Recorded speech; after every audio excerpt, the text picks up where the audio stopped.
म मेरो पसलमा आउने कस्टमर होस् या अरू पसलमा जाने कस्टमरहरूलाई हम्बल रिक्वेस्ट गर्न चाहे कस्टमर भन्दा पनि एज अ गार्जियनलाई है कुनै पनि पसलमा या तपाईँ मार्केट घुम्दै हुनुहुन्छ या तपाईँ कसैको पसल छिर्दै हुनुहुन्छ या तपाईँ बच्चाहरूलाई स्कुलबाट घर लिएर जाँदै हुनुहुन्छ या रोड क्रस गर्दै हुनुहुन्छ या रोडमा बच्चासँगै हिँड्दै हुनुहुन्छ भने तपाईँले सबैभन्दा पहिला आफ्नो बच्चालाई ध्यान दिनु होला किनभने बच्चाको सबैभन्दा पहिलो जिम्मेवारी र ठुलो जिम्मेवारी लिन सक्ने भनेको गार्जियन मात्रै हुन्छ अरू कसैले ध्यान दिन सक्दैन हेर्नुहोस् मेरो पसलमा पनि मिरर लागेको छ मैले धेरैचोटि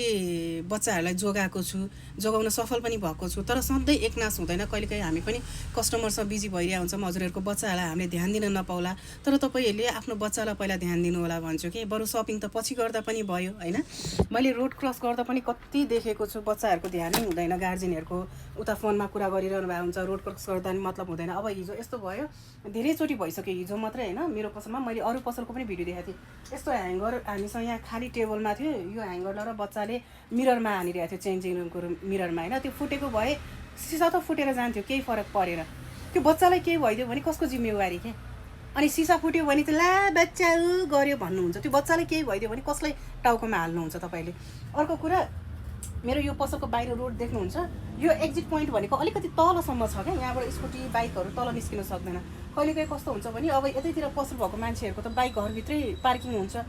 यो बच्चा अब ढोकाबाट टाउको निकालिरहेछ जिउ चाहिँ भित्र छ ढोका बाहिर चाहिँ टाउको छ बाइक हिँडिरहेछ हेर्नु है त्यो बाटोसम्म पुग्नलाई पनि उनीहरूलाई एक्जिट हुनुपर्छ यहाँबाट निक्लिरहेको हुन्छ भने कतिपय खण्डमा काउन्टरभित्र छिरिदिरहनु भएको हुन्छ बच्चाहरू मैले यो मेरो पसलको लागि मात्रै र मेरो लागि मात्रै भनेको होइन स्पेसली पहिला हजुरहरूको बच्चाको ध्यान हजुरहरूले दिनुपर्छ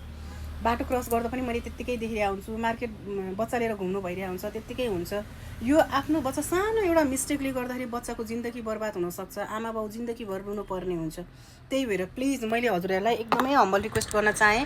मेरो पसलमा आउँदा मात्रै होइन अरूको पसल जाँदा मात्रै होइन हजुरहरू कुनै पनि मैले भने नि स्कुलबाट घर लिएर जाँदै हुनुहुन्छ भने पनि रोड क्रस गर्दै हुनुहुन्छ भने पनि या मार्केट घुम्दै हुनुहुन्छ हजुरको हात समातेर नानीहरू हिँडिरहेछ भने हजुरहरूको ध्यान त फोनमा हुन्छ साथीहरूसँग गफ गरिरहनु भएको हुन्छ तर त्यो बच्चाले अर्कै मोड लिइसकेको हुन्छ क्या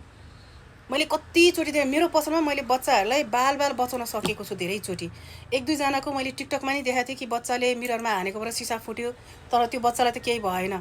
थ्याङ्क गड केही भएन सधैँ दिन एकनासै हुन्छ सबैको दिन राम्रो हुन्छ भन्ने हुँदैन मैले रिक्वेस्टै गर्न चाहेँ पहिला आफ्नो बच्चालाई ध्यान दिनुहोस् सपिङ बरु पछि गर्दा पनि हुन्छ हस् आफ्नो बच्चाको चाहिँ सबैभन्दा ठुलो जिम्मेवारी र पहिलो जिम्मेवारी भनेको आफ्नो गार्जियनको हुन्छ त्यसपछि मात्रै सपिङ गर्नु होला सपिङ एक दिन पछि गरे पनि केही फरक पर्दैन बच्चालाई ध्यान दिनुहोस् किनभने तपाईँको बच्चालाई तपाईँले जति चिन्नुहुन्छ हामीले भन्दा पनि सुन्दैनन् खानेकुरा दिँदा फकाउँदा घुमाउँदा है चटक देखाउँदा पनि उनीहरूको अगाडि